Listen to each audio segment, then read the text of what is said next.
Hey gang, this is Vinny Biscotto with the Biscotto Team, and I'm here to talk to you today about cashing out of an investment property that you've owned for under 6 months.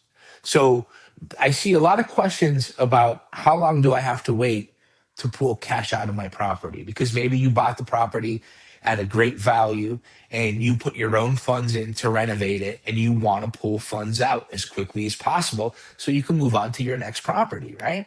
So how do we do this? How do we get this done under 6 months?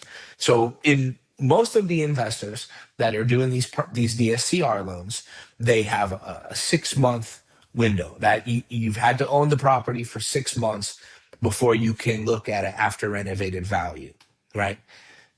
There are exceptions that are able to be granted if you can show hard costs, if you have a reasonable explanation of how you got that property at such a discount. Maybe it was a divorce, maybe it was an estate selling the property, but to make sure that that acquisition and that assessment of value was valid.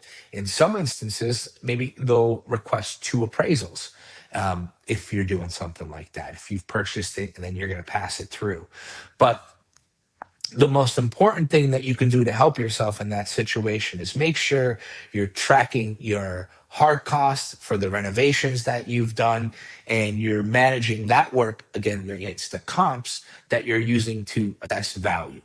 So I hope this helps. If you'd like to hear a little more about this, and if you're working on a property that you're wanting to cash out, and maybe you've owned it for 4 months and you finally finished the work and you'd like to get a head start on that, I can help.